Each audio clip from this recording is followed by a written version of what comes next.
They say blood is thicker than water, but I'm here to tell you something nobody wants to hear. Sometimes, the people who share your DNA are the ones who'll bury you alive. Literally. My name is Marcus Stone. I'm a private investigator based out of Chicago, specializing in cases nobody else wants to touch. Elder fraud, family exploitation, the ugly stuff that happens behind closed doors in suburban homes with perfect lawns and Christmas lights. This case, this one still keeps me up at night. If you're new here, hit that subscribe button right now. These stories, they're real, they're raw, and they might just save someone you love. Drop a like if you're ready for the truth, because what I'm about to tell you will make your blood run cold. Chapter 1. The Call. It was 2:47 a.m. on a Tuesday in March 2025 when my phone lit up. I don't sleep much anyway, hazard of the job. But something about that ringtone made my gut twist. Unknown number. Chicago area code. I answered on the second ring. Stone. Heavy breathing. Then a woman's voice, shaking, barely holding it together. Mr. Stone? My name is Dr. Rebecca Chen. I'm an ER physician at Northwestern Memorial. I need your help. Please. It's about my father. I sat up, already reaching for my notepad. I'm listening. Someone locked him in a crawl space. For God knows how long. We just found him an hour ago and I think it was my brother. The way she said it, like the words were poison coming out of her mouth. I knew this wasn't just family drama. This was something darker. Where are you now? The hospital. ICU waiting room. Mr. Stone, my father is 72 years old. He has Parkinson's. He can barely walk without assistance. And my brother just... Her voice cracked. Can you come? Please. I was already pulling on my jeans. I'll be there in 20 minutes. Don't talk to anyone else until I get there. Not the cops, not your brother, nobody. You understand? Yes. Thank you. Thank you so much. The line went dead. I grabbed my jacket, my gun, and my lockpick kit. You never know what you're walking into with these cases. Family situations, they're the most dangerous. People will do anything, absolutely anything, to protect their secrets or their money. The drive to Northwestern was a blur of empty streets and red lights I barely stopped for. My mind was already working the angles. Brother locks father in crawl space. Father has Parkinson's. Daughter is a doctor, probably has money. This had all the hallmarks of financial exploitation with a side of attempted murder. Chapter 2. The Victim. Dr. Rebecca Chen was waiting for me in the ICU lobby. Early 40s, hair pulled back in a messy bun, still wearing her scrubs from what I assumed was her shift. Her eyes were red, but she wasn't crying anymore. She'd moved past shock into that cold, calculating anger I recognized in people who'd been betrayed. Mr. Stone. She stood up, shaking my hand firmly. Thank you for coming. Tell me everything. From the beginning. We sat down in a corner away from the nurse's station. Rebecca took a shaky breath and started talking. My father, David Chen, is 72. He was a software engineer, retired about 7 years ago. He's been living in his house in Naperville, the house I grew up in, since my mother passed away 3 years ago. And his condition? Parkinson's disease, diagnosed 4 years ago. He's on medication, manages okay, but his mobility is declining. He uses a walker most days. His cognitive function is still sharp, though. That's important. He knows exactly what's happening to him. I made a note of that. Cognitive function intact meant this wasn't a case of someone taking advantage of dementia. This was different. Your brother? I prompted. Rebecca's jaw tightened. Ethan. He's 38, 3 years younger than me. Well, he's always been the problem child. Dropped out of college, jumped from job to job. Always had some new scheme to get rich quick. NFTs, crypto, day trading. You name it. Ethan's tried it and failed at it. Does he live with your father? He moved in about 6 months ago. Said he was between apartments. Needed a place to crash for a few weeks. Dad's too nice, too trusting. He said yes immediately. Classic setup. I'd seen it 100 times. Loser adult child moves back in with aging parent. Isolates them. Takes control. When did you last see your father? Rebecca's voice dropped. 2 weeks ago. I live in the city. Work crazy hours at the hospital. I try to visit Dad every weekend. But last weekend I was covering for a colleague. And the weekend before, Ethan said Dad wasn't feeling well, that he should rest.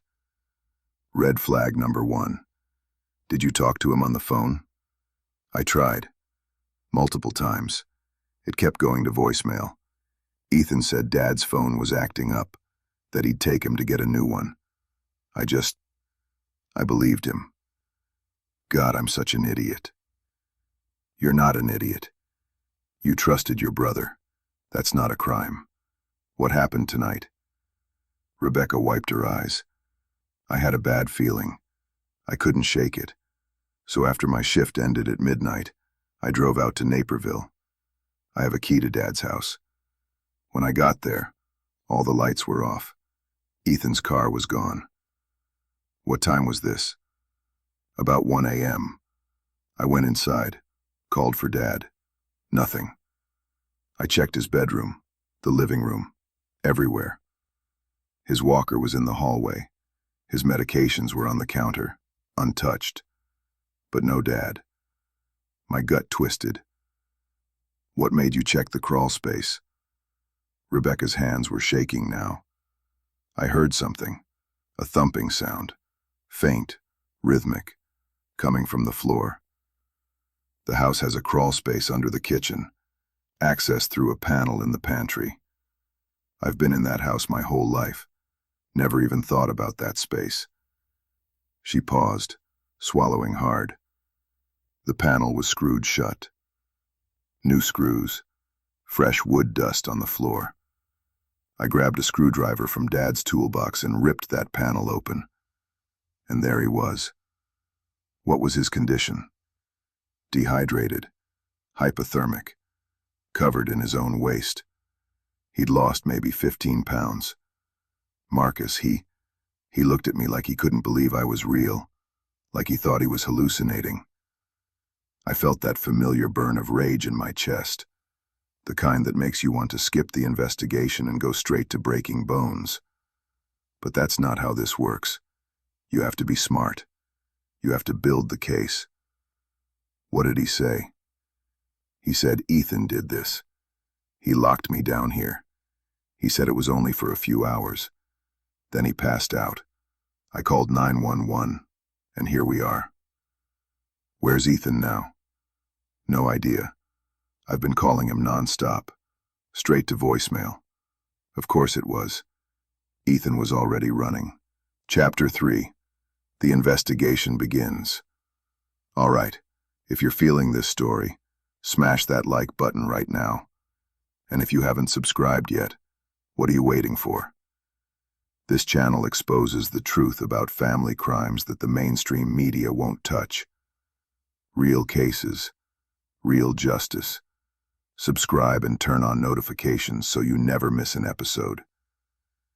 I left Rebecca at the hospital with her father and drove straight to the Naperville house. The sun was starting to come up, casting that weird orange glow over the quiet suburban street.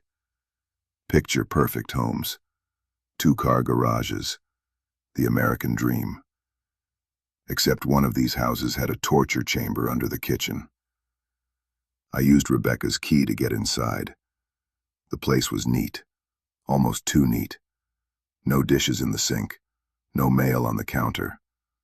Someone had been staging this to look like everything was normal. I headed straight for the pantry. The crawlspace panel was still open, the screws scattered on the floor where Rebecca had torn them out. I grabbed my flashlight and looked down into the darkness. The smell hit me first. Urine, feces, decay. I've smelled death before, too many times. David Chen had been days, maybe hours away from becoming a corpse. I dropped down into the crawl space. It was maybe 4 feet high, freezing cold, damp. There was a bucket in the corner, a torn blanket, and scratch marks on the underside of the floorboards. David had tried to claw his way out, but what caught my attention was the corner nearest the access panel. Someone had set up a small camera, the kind you can buy on Amazon for $30. It was angled to capture the entire space. Ethan had been watching. I carefully removed the camera, making sure not to damage it. This was evidence. Then I climbed back up and started searching the rest of the house. Ethan's bedroom was the jackpot. The guy was an idiot, which honestly made my job easier. His laptop was sitting right there on the bed, password protected, but not encrypted. I've got a guy who can crack these things in about 10 minutes. I bagged the laptop, the camera, and started going through drawers. That's when I found the documents. Power of attorney papers, signed by David Chen, dated 2 months ago. Bank statements showing transfers of $50,000, $75,000, $100,000, all moving from David's accounts to something called Chen Ventures LLC. Real estate documents. Ethan had taken out a reverse mortgage on David's house, the house David owned outright. Another $200,000. This bastard had systematically drained his father's entire life savings. Over $400,000. Gone. But here's the thing that made my blood boil. There was a notebook, a handwritten journal in Ethan's chicken scratch writing. I flipped it open and started reading. March 1st. Dad's getting suspicious about the money. Need to keep him quiet for a while. Few weeks tops. Just until the Portugal property deal goes through. Then I'm out. March 5th. Rebecca's asking too many questions. Told her dad's phone is broken. She bought it. Easy. March 8th. Dad tried to call the bank. Had to lock him in the crawl space. Just temporary. He'll understand once I'm rich. March 15th. He's still alive. Tougher than I thought. Camera shows he's barely moving. Give it another week. Rebecca won't visit until the weekend. Plenty of time. I took photos of every page. This wasn't just theft. This wasn't just exploitation. This was premeditated, attempted murder. Ethan Chen had locked his disabled father in a crawl space to die, so he could steal his money and flee the country. Chapter 4. The Hunt. I called Detective Sarah Martinez, one of the few cops in Chicago I actually trust. She works elder abuse cases for CPD and doesn't mess around. Martinez. It's Stone. I've got a case in Naperville you're gonna want. Elder imprisonment, financial exploitation, attempted murder. I'm listening. I gave her the rundown. By the time I finished, she was already in her car. I'm 20 minutes out. Don't touch anything else. Too late. But I documented everything. You'll have a clean chain of evidence. She sighed. Stone, one of these days you're gonna get arrested for tampering. Today's not that day. Get here. While I waited, I called my tech guy, Luis. I need a laptop cracked and a camera's SD card pulled. How fast can you do it? For you? 2 hours. Make it 1. This is urgent. Fine. But you're buying dinner. Deal. Martinez arrived with 2 uniformed officers and a crime scene team. I handed over everything I'd collected, walked them through the scene, and gave my statement. By 10 a.m., the house was processed, and we had enough evidence to charge Chen with a laundry list of felonies. Now we just had to find him. Chapter 5. The betrayal unfolds. Luis came through like always. By noon, I had the laptop contents and the camera footage. I met Rebecca back at the hospital to go through it. David was stable, awake, and furious. I liked him immediately. Mr. Chen, I'm Marcus Stone. Your daughter hired me to investigate what happened. He shook my hand with surprising strength for a man who'd just been starved for 2 weeks. That son of a bitch tried to kill me. I know, and I'm going to make sure he pays for it. But I need you to tell me everything. For the next hour, David laid it out. How Ethan had moved in 6 months ago, promising it was temporary. How he'd slowly isolated David from his friends, from Rebecca, from anyone who might ask questions. How Ethan had convinced him to sign power of attorney papers, claiming it was just in case something happened to David's health. How the money started disappearing. When David questioned it, Ethan got angry, defensive, then threatening. He told me if I said anything to Rebecca, he'd put me in a nursing home. One of the bad ones. Classic abuser tactic. Isolation and threats. What happened the day he locked you in the crawl space? David's expression darkened. I told him I was calling my lawyer, that I wanted the power of attorney revoked. He lost it. Started screaming about how I owed him, how I'd never supported his dreams, how this was his chance to finally be somebody. Then he shoved me toward the pantry. I tried to fight back, but I can't move like I used to. He dragged me to that crawl space and threw me down there. Said it was just for a few hours, that he needed time to think. Did he give you food? Water? David shook his head. Nothing. For the first 3 days I screamed, pounded on the floor. Nobody came. Then I got too weak. I waited to die. Rebecca was crying silently beside him. Mr. Chen, I found Ethan's journal. He documented everything. And there's camera footage. He was watching you. David's face went pale. He was watching me? Yeah. Every second. We've got it all. I pulled up the footage on my laptop. 2 weeks of an elderly man slowly dying in a crawl space while his son watched from the comfort of the house above. There was one clip that made me want to put my fist through a wall. Ethan, sitting on the couch, eating pizza, occasionally glancing at his phone where the camera feed was streaming, just watching his father suffer like it was a Netflix show. That's enough, Rebecca said, her voice ice cold. Where is he, Marcus? That's what we're about to find out. Chapter 6, The Chase.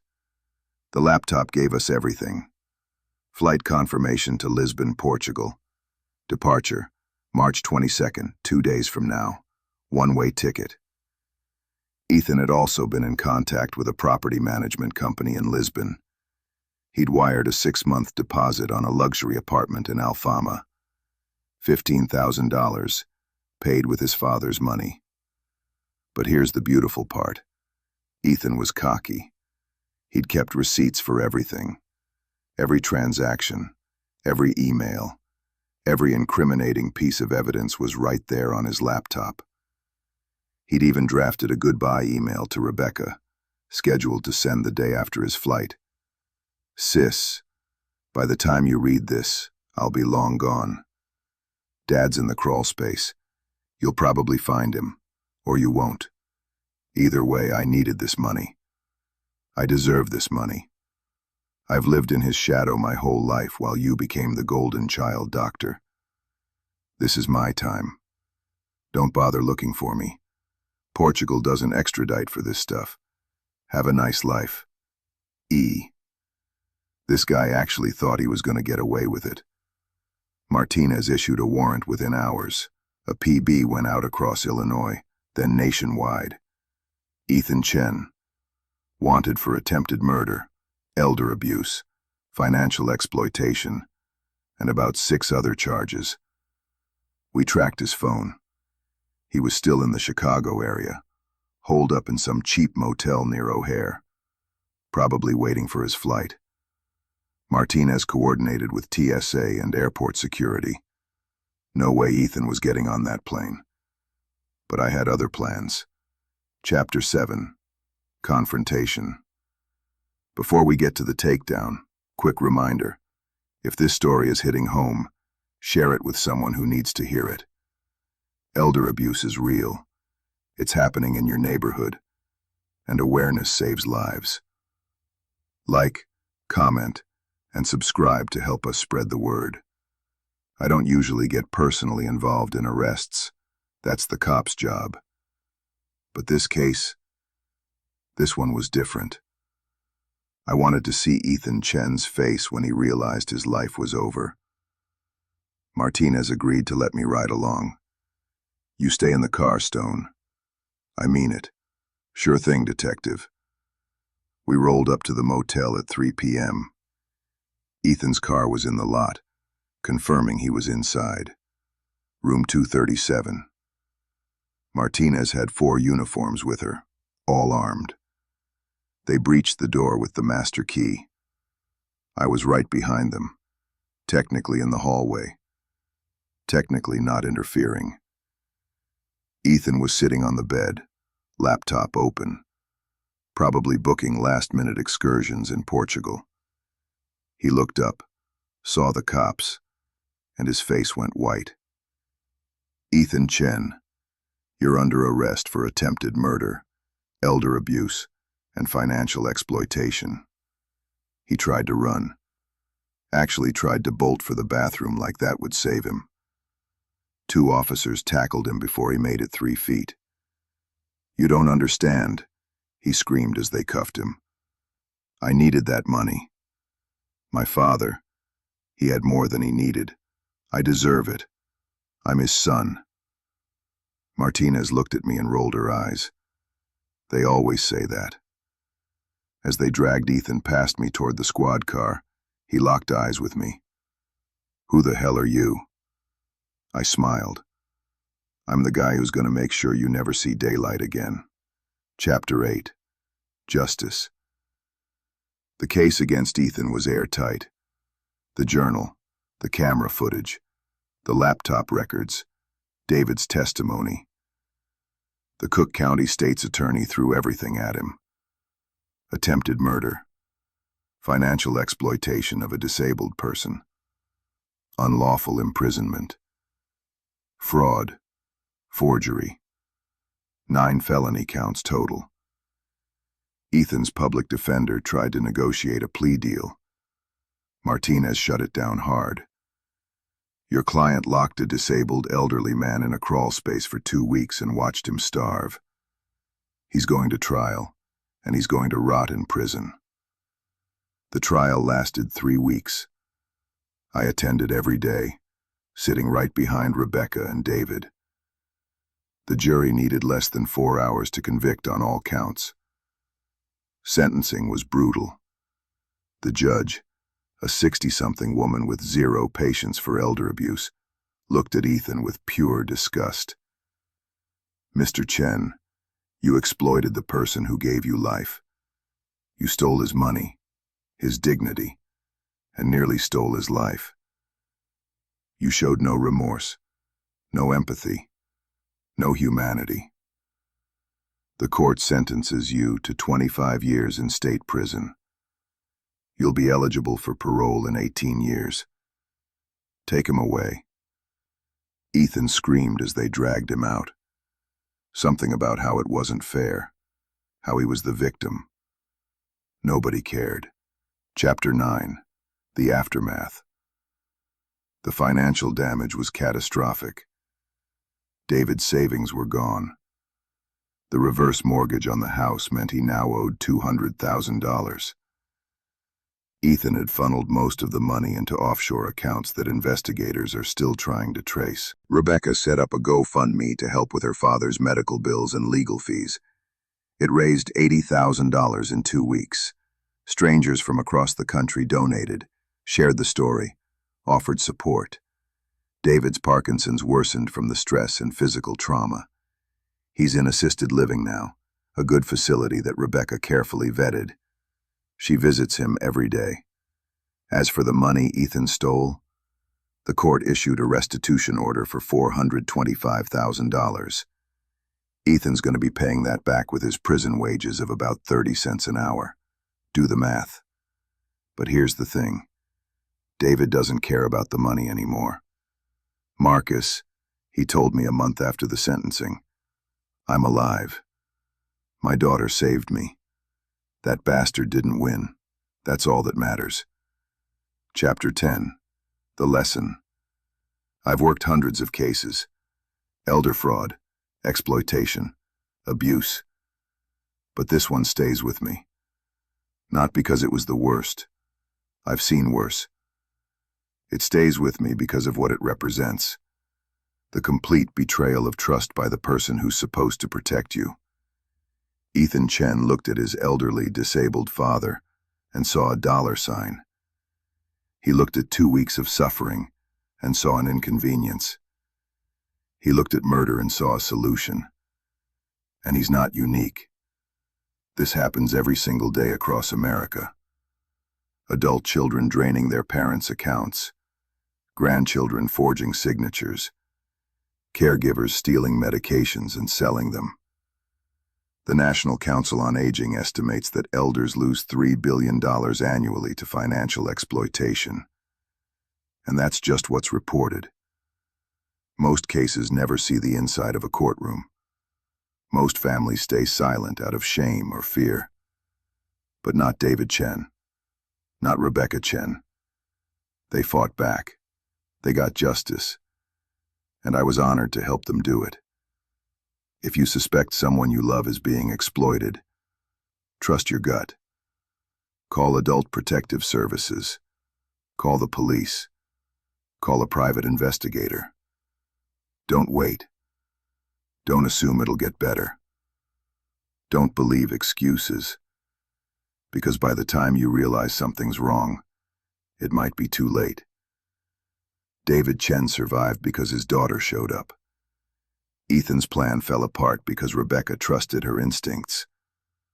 Not everyone is that lucky. If this story opened your eyes, do me a favor. Subscribe to this channel, hit that notification bell, and share this video with someone who needs to hear it. Drop a comment below telling me your thoughts. Have you seen elder abuse in your community? Let's start a conversation. I'm Marcus Stone. I investigate the cases nobody else wants to touch. And I'll be back next week with another true story from the files.